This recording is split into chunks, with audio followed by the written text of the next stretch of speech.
Akkam jirtu kabajamtoota daawwattoota Oromiyaa Miidiyaa Neetworkii oduu guyyaa kanaa asirratti Ansaraay Sabaatiin.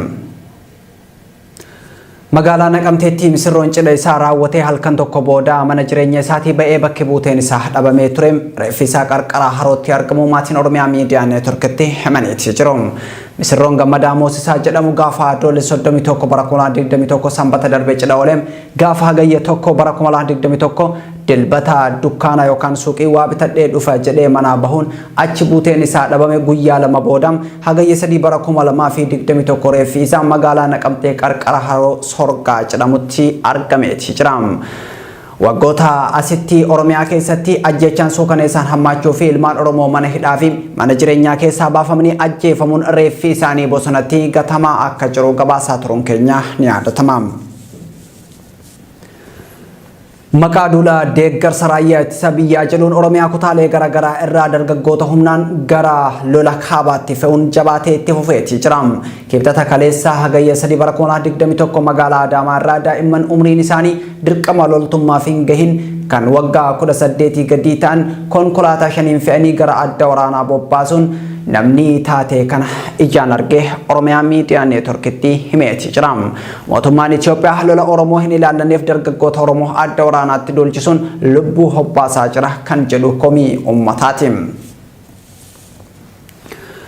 Gama biraatiin Ameerikaan gargaarsi namoomaa Tigraay akka dhaqqabuuf hunduu dhukaasa dhaabuu qaba jettee ibsa karaa embaasii ishee kan Finfinnee jiruun baasteeti jirti.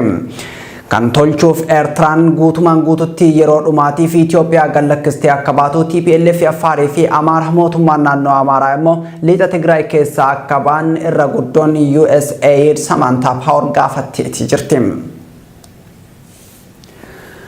Waraanni kaaba Itoophiyaa diiguuf boqonnaa murteessaarra jira jedha International Crisis Group. Waraanni kun Afrikaa bahaatiifis balaa guddaa ta'uu isaa eereeti jira. Gama biraan biyyoonni Afrikaa Itoophiyaa daandii Ruwaandaa irraa baraaruu qabu jedhan Yuunivarsiitii South Floridaatti gargaaraan Profeesara Edward Kees. Gameessi seenaa Afrikaa qorachuun beekamuun kun haala qabatamaa Itoophiyaa ilaalchisuun xiinxala barreessaniin wal waraansi biyyattii keessatti deemaa jiru hatantamaan fala argachuu dhabaannaan duguggaa sanyii fi diigama biyyaa hordofsiisuu danda'a jedhan. Rakkoon biyyattii baha Afrikaallee kan gaaga'u waan ta'eef keessumaa biyyoonni Afrikaa tooftaa ittiin gidduu seenan barbaadu akka qaban dhaamaniiti jiru. Mootummaan Itoophiyaa dhaabbilee gargaarsa namoomaa idil addunyaa lama oggoroon beekame. Dhaabbileen ogguraman kunniin garee doktoroota daangaa maleeyyii Doctors Without Borders fi Kaawunsilii baqattoota Noorween jedhamuun kanneen beekamanidha.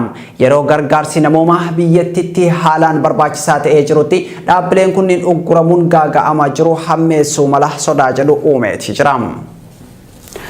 Tolee kabajamtoota daawwattoota Oromiyaa Miidiyaa Neetworkii oduu namaaf qabanne kana fakkaatan Ansaraay Sabaa ture horaa bulaa deebanaa.